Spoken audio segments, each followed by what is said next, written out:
नमस्कार दोस्तों, स्वागत है आपका स्टडी फॉर सिविल सर्विसेज में। वीडियो को पूरा देखिए। कोई भी आपका फीडबैक है, कोई सजेशन है, तुरंत वीडियो में कमेंट करके जरूर बताइए। अच्छा लगे तो वीडियो लाइक जरूर कर लीजिए और ऐसे वीडियो लगातार फ्री में पाने के लिए चैनल को तुरंत सब्सक्राइब कर लीजिए और बेल आइकन को जरूर टैप कर लीजिए ताकि आगे भी सारे वीडियो आपको मिलते रहे। यूट्यूब में फॉलो करते हैं तो प्लीज ये वाला फ्री टेलीग्राम चैनल जरूर ज्वाइन कर लीजिएगा। सारे नोटिफिकेशन, सारे अपडेट यहीं पे आते हैं, ध्यान रखिएगा। स्टडी फॉर सिविल सर्विसेज का कोई भी पेड ग्रुप अगर आपको ज्वाइन करना है तो सिर्फ 856480560660897523864455 यही नंबर है हमारे, सिर्फ जहां पे कॉल या व्हाट्सएप कर सकते हैं।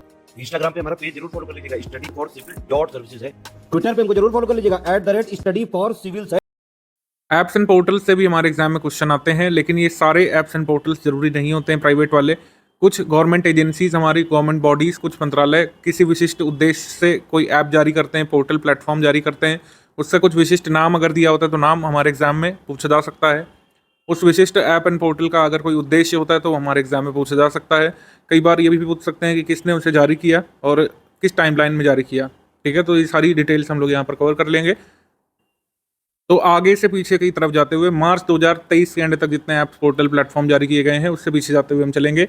ये प्लेटफॉर्म है बेसिकली डिजी क्लेम मार्च 2023 में ministry of agriculture farmers welfare की तरफ से जारी किया गया था। एक नया प्लेटफॉर्म है। इसका उद्देश्य फसल बीमा का लाभ प्राप्त करने वाले किसानों को उनका बीमा क्लेम्स का भुगतान त्वरित करवाना है।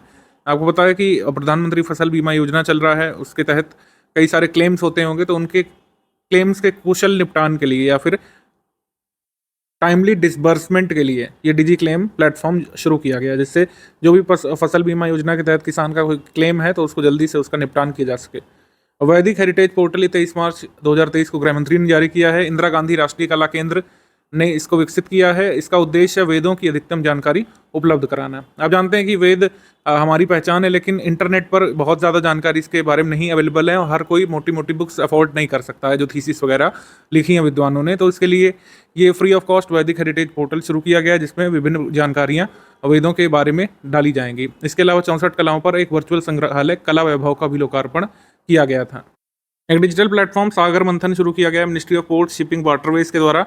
ये डैशबोर्ड और प्लेटफॉर्म है सागर मंथन। अच्छी तरीके से वास्तविक समय की जानकारी में सुधार करेगा। विभिन्न विभाग जो कि संबद्ध है ministry of port shipping waterways से, उनकी हेल्प करेगा ये डिजिटल प्लेटफॉर्म सागर मंथन। एम पासपोर्ट पुलिस ऐप, ये विदेश मंत्रालय या फिर मिनिस्ट्री ऑफ एक्सटर्नल अफेयर्स ने इसको जारी किया है। पुलिस वेरिफिकेशन में हेल्प करेगा। आपको पता है कि पासपोर्ट के लिए जब आप अप्लाई करते हैं तो उसके बाद होता है एक पुलिस वेरिफिकेशन। तो पहले एक ऑफलाइन प्रक्रिया होती थी और काफ़ी समय ले लेती थी, तो कई बार जिन लोगों को त्वरित विदेश जाना होता था उनको बहुत कठिनाइयों का सामना करना पड़ता था।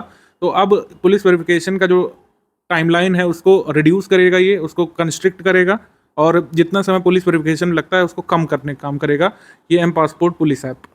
मोमेंटम 2.0, ये दिल्ली मेट्रो रेल कॉरपोरेशन का ये ऐप है। ये इन्होंने कहा है कि ये जारी करेंगे। अभी मतलब ये चर्चा में आया था, अभी पूरी तरीके से आया नहीं। अभी India's first virtual shopping app होगा ये। डीएमआरसी ने कहा है कि एक वर्चुअल शॉपिंग ऐप ये मोमेंटम 2.0 जारी करेंगे और इसमें लोग अपना रिचार्ज वगैरह भी करा सकेंगे। खनन प्रहरी के बारे में मैंने आपको करंट अफेयर में बताया था, फरवरी 2023 में आया था। खनन प्रहरी का उद्देश्य है कि लोग इलीगल माइनिंग को रिपोर्ट कर सकेंगे, इलीगल माइनिंग की सूचना इस ऐप के माध्यम से दे सकेंगे। ये मिनिस्ट्री ऑफ कोल का ऐप था। उसके बाद मोबीक्विक, आप जानते हैं एक पेमेंट एग्रीगेटर है, जैसे पेटीएम वगैरह है, जैसे भारत पे वगैरह है। तो ये पहला ऐसा मोबाइल एग्रीगेटर या पेमेंट एग्रीगेटर बना था, फिनटेक ऐप, जिसने रुपे क्रेडिट कार्ड को यूपीआई पर उपलब्ध करवाया था। ठीक है, first fintech app to support RuPay credit card on UPI, MobiKwik. उसके बाद बीमा सुगम पोर्टल, मिनिस्ट्री ऑफ फाइनेंस ने बीमा खरीदारों और विक्रेताओं के लिए एक साझा मंच बनाने के लिए बीमा सुगम पोर्टल का शुभारंभ किया था। युवा संगम रजिस्ट्रेशन पोर्टल शुरू किया गया था मिनिस्ट्री ऑफ एजुकेशन के द्वारा। एक भारत श्रेष्ठ भारत की भावना के अनुरूप पूर्वोत्तर क्षेत्र और शेष भारत के युवाओं के बीच घनिष्ठ संबंध स्थापित करने के लिए ये लाया गया था। घनिष्ठ संबंध भाई कैसे स्थापित होगा? युवा संगम में आप रजिस्ट्रेशन करवा करके नॉर्थ ईस्ट की यात्रा कर सकते हैं। ठीक है, बहुत सारे कार्यक्रम सम्मेलन होंगे सरकार समर्थित, उसमें भाग ले सकते हैं। इस तरीके से पूरा जो शेष भारत है वो अपने नॉर्थ ईस्ट को अच्छे से जान सकेगा, तो इसलिए लाया गया था युवा संगम रजिस्ट्रेशन पोर्टल। एक भारत श्रेष्ठ भारत जो है ये कब शुरू किया गया था? अक्टूबर 2015 में, आपको पता होना चाहिए। और इसमें स्टेट्स की पेयरिंग की गई थी। और जल्दी से कमेंट करके बताइए कि उत्तर प्रदेश को किस स्टेट या फिर स्टेट्स के साथ पेयर किया गया है एक भारत श्रेष्ठ भारत के अंतर्गत। जल्दी से कमेंट करके बताइए। ये हमने आपको मार्च करंट में बताया था।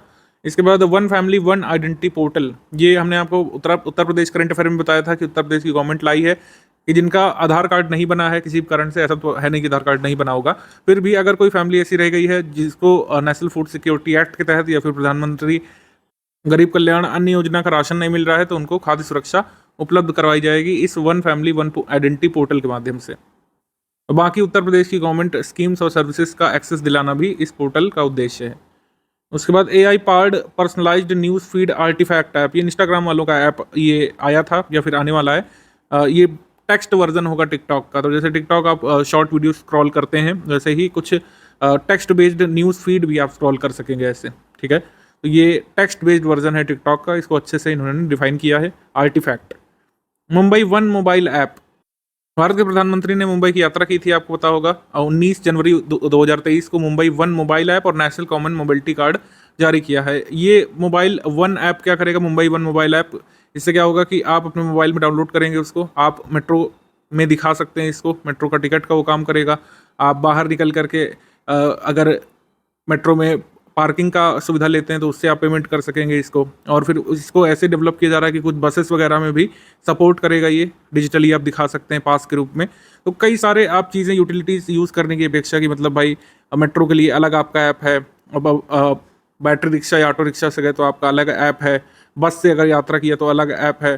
तो इस सबको एक करने के लिए वन मोबाइल ऐप शुरू किया है। नेशनल कॉमन मोबिलिटी कार्ड भी ऐसा एक फीचर है कि भाई एक कार्ड होगा, उसको जो है पर्सन मेट्रो में भी दिखा सकता है, उससे जो है पेमेंट भी कर सकता है अपने बाकी के ट्रांसपोर्ट का, और उसी से जो है अपने अगर मान लीजिए गाड़ी वगैरह है तो उसकी पार्किंग भी कर सकता है। उसी को टोल टैक्स से भी जोड़ने की बात कही जा रही है कि उससे अपना जो है फास्टैग की तरीके को काम करेगा, उससे जो है पथ कर भी दे सकता है। तो एक कॉमन मोबिलिटी कार्ड की अवधारणा को सोचा गया था ministry of housing and urban affairs के द्वारा सबसे पहले 2019 में, और पहला ऐसा मुंबई वन मोबाइल ऐप जारी किया गया है और national common mobility card Mumbai में जारी किया गया है।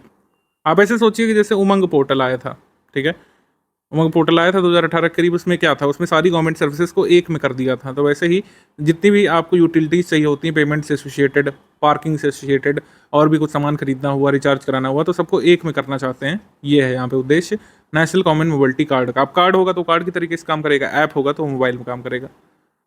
इसके बाद राइट टू रिपेयर पोर्टल, ये 24 दिसंबर 2022 को जारी किया गया था। 24 दिसंबर को एक डे होता है भारत में, वो कौन सा होता है, राष्ट्रीय उपभोक्ता अधिकार दिवस होता है। इसी अवसर पर ये जारी किया गया था। मैंने आपको बताया था गवर्नमेंट स्कीम वाले में भी कि राइट टू रिपेयर की बात हो रही है लगातार चर्चा में, कि जो भी ये एक टर्म होता है इंडस्ट्रीज में, प्रोप्राइटरी, ठीक है, प्रोप्राइटरी चीज़ें होती हैं। जैसे आईफोन आप ले लीजिए, आईफोन एक क्लासिक एग्जाम्पल है प्रोप्राइटरी चीज़ों का। जैसे आईफोन का एक केबल होता है लाइटनिंग पोर्ट, लाइटनिंग केबल।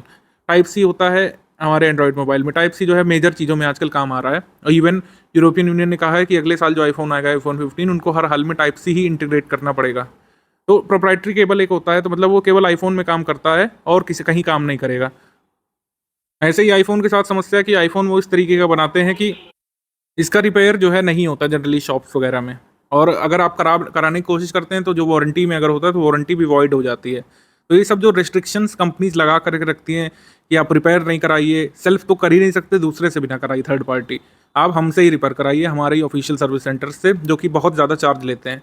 तो ये पोर्टल लाया गया है कि इसमें जो भी मैन्युफैक्चरर्स हैं, जैसे शुरू में कंज्यूमर ड्यूरेबल्स, इलेक्ट्रॉनिक्स और खेती के उपकरण बनाने वालों को यहाँ पे कहा गया है कि भाई उनको अपनी इन्फॉर्मेशन देनी होगी। मोबाइल फ़ोन वालों को इलेक्ट्रॉनिक्स, कंज्यूमर ड्यूरेबल्स, खेती के उपकरण बनाने वालों को, कि भाई राइट टू रिपेयर है आपको इन प्रोडक्ट्स के लिए। जो हमारे प्रोडक्ट्स आते हैं इन पर राइट टू रिपेयर है, आप बिल्कुल थर्ड पार्टी रिपेयर करा सकते हैं। इसमें जो भी मोबाइल फ़ोन मैन्युफैक्चरर्स हैं या फिर खेती के उपकरण बनाते हैं, उनको अपने प्रोडक्ट्स के बारे में जो मैनुअल्स वगैरह की PDF होती हैं उनको साझा करना पड़ेगा, जिसका उपयोग करके थर्ड पार्टी रिपेयर लोग कर सकें, ठीक है। ये है right to repair. I hope काफ़ी हद तक आपको क्लियर हो गया होगा। घर पोर्टल यानी कि go home and reunite portal, ये NCPCR ने शुरू किया था। घर पोर्टल को प्रोटोकॉल के अनुसार बच्चों की घर वापसी कराने और प्रत्यावर्तन यानी कि डिजिटली मॉनिटर करेगा और चाइल्ड के रिस्टोरेशन को, रिपैट्रिएशन को प्रोटोकॉल के अनुसार, मतलब ये ट्रैक भी करने का काम होता है NCPCR का कि बच्चा सही सलामत घर पहुंच गया है और सुरक्षित है कि नहीं। तो घर पोर्टल का फुल फॉर्म ध्यान रखिएगा, गो होम एंड रीयूनाइट। इसके बाद उन्नत इनर लाइन परमिट, ये upgraded inner line permit system portal, ये मणिपुर ने शुरू किया था। जहाँ पर नॉर्थ ईस्ट में इनर लाइन परमिट लागू है, वहाँ पर कुछ रिस्ट्रिक्शंस होते हैं बाहर आने वाले लोगों के लिए, तो उनकी सुविधाओं का ध्यान में रखते हुए ये मणिपुर सरकार ने upgraded inner line permit portal system जारी किया है। कृषि निवेश पोर्टल, ये ministry of agriculture farmer welfares ने 5 दिसंबर 2022 को जारी किया था। उद्देश्य जैसे नाम से पता चल रहा है, देश में कृषि निवेश का संवर्धन करना। BSF प्रहरी ऐप ये गृह मंत्रालय ने शुरू किया था, जिससे पर्सनल इन्फॉर्मेशन जवान की एक्सेस की जा सकेगी, सबके द्वारा नहीं, जिनको जरूरी है उनके द्वारा। स्वस्थ गर्भ ऐप ये एम्स दिल्ली ने शुरू किया था। इस ऐप से गर्भवती महिलाओं को समय पर प्रसव पूर्व देखभाल सुविधा सुनिश्चित की जा सकती है। ईवी यात्रा app bureau of energy efficiency के द्वारा क्रिएट किया गया था। ऑफिशियली इसको हमारे प्रेसिडेंट जी ने शुरू किया था, जारी किया था मतलब। तो ब्यूरो ऑफ एनर्जी एफिशिएंसी ने इसको डेवलप किया है। इससे क्या होगा कि इलेक्ट्रिक व्हीकल्स ओनर जो हैं, क्योंकि अभी तक इलेक्ट्रिक व्हीकल का इकोसिस्टम भारत में उतना अच्छे से नहीं फैला है जैसे पेट्रोल वाहनों का इकोसिस्टम है, कि हर गांव में आपको हर 500 मीटर पर, कभी कभी 1 किलोमीटर पर आपको पेट्रोल पंप मिल ही जाता है। लेकिन अभी इलेक्ट्रिक व्हीकल का इकोसिस्टम इतना मजबूत नहीं हुआ है। तो इलेक्ट्रिक व्हीकल ओनर को अपने nearest electric vehicle charging station की जानकारी मिलती रहेगी। इसके बाद NTH मोबाइल ऐप, ये उपभोक्ता अधिकार दिवस के दिन जारी किया गया था राइट टू रिपेयर पोर्टल के साथ ही।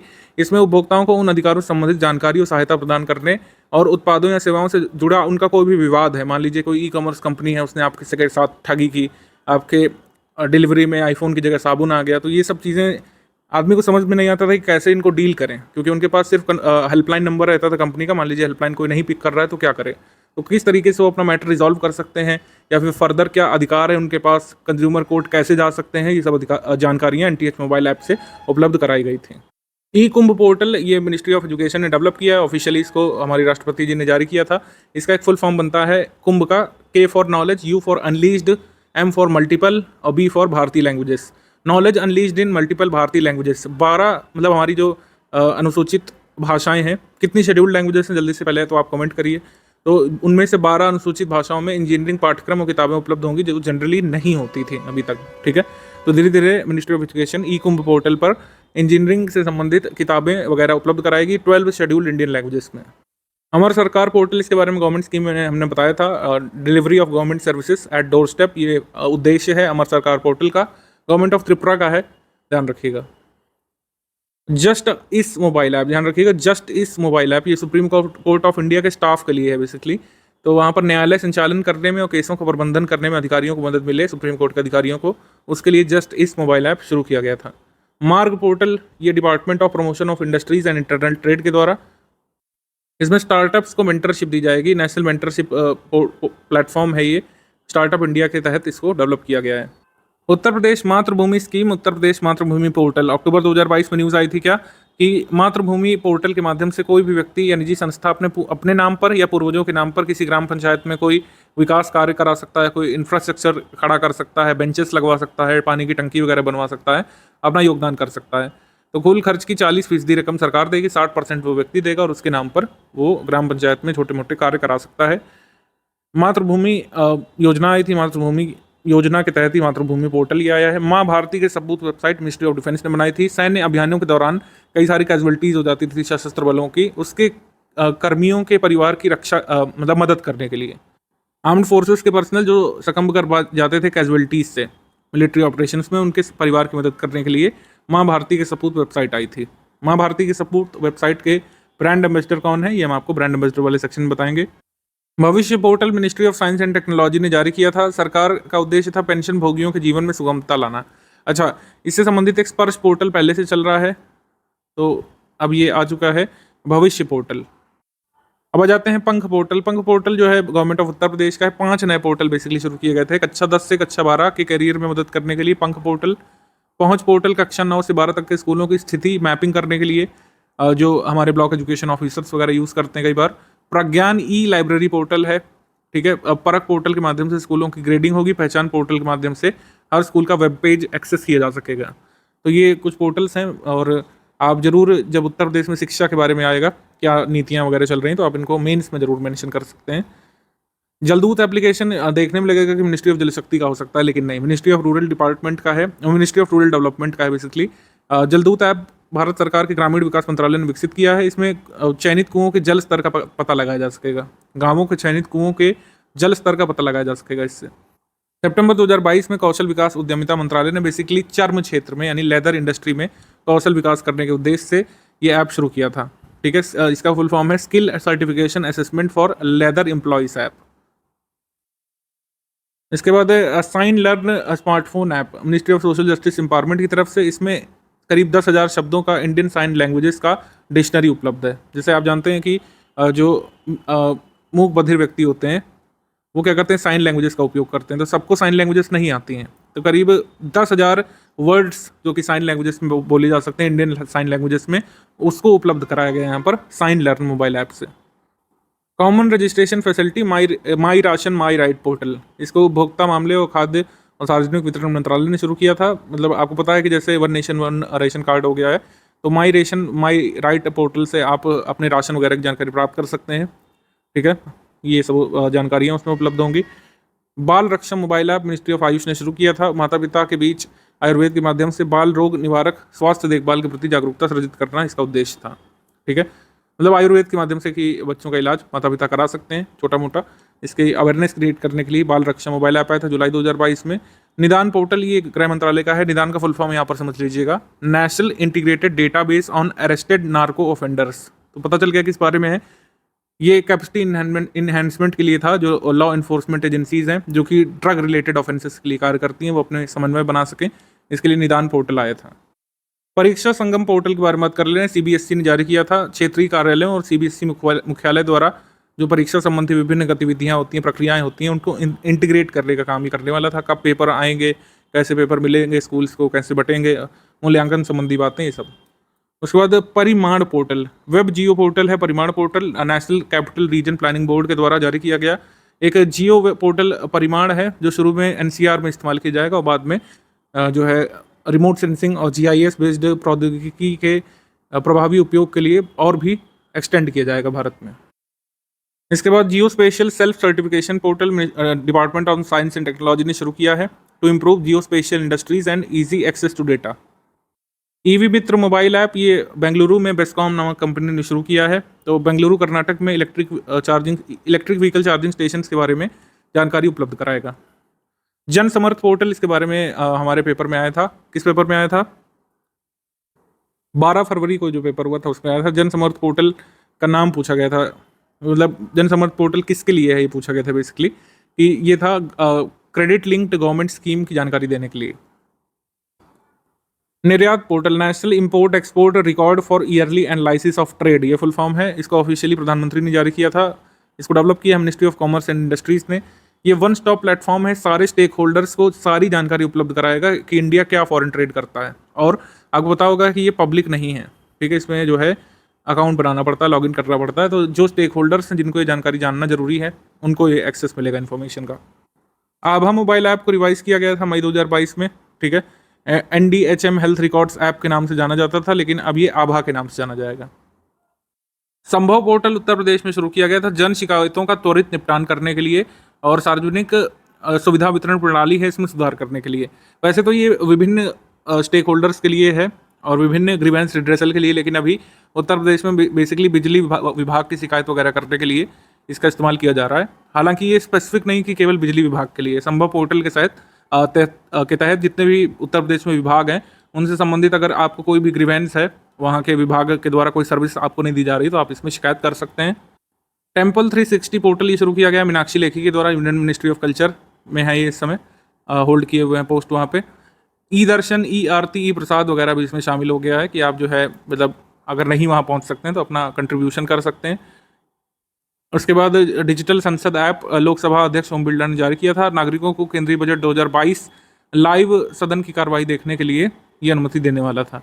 2022 का बजट का प्रसारण इसमें डिजिटल संसद ऐप में हुआ था। सारथी मोबाइल ऐप ये अजय त्यागी ने जारी किया था, उस समय सेबी के जो हेड थे। इस समय माधवीपुरी बुच हैं, आपको पता होना चाहिए। सारथी मोबाइल ऐप के माध्यम से निवेशकों के बीच प्रतिभूति बाजार जो हमारा सिक्योरिटी मार्केट है उसमें उसकी KYC प्रोसेस जानने के लिए, ट्रेड और सेटलमेंट आदि के बारे में जानने के लिए, म्यूचुअल फंड उससे जुड़ी बारीकियों को समझने के लिए, इन्वेस्टर्स के ग्रीवेंस रिड्रेसल आदि के लिए इसको शुरू किया गया था। मतलब आपके साथ फ्रॉड ना हो जाए सिक्योरिटी मार्केट में, तो इसके लिए सारथी मोबाइल ऐप आया था कि आप खूब सारी जानकारी स्टॉक मार्केट के बारे में और सिक्योरिटी मार्केट के बारे में प्राप्त कर सकते हैं।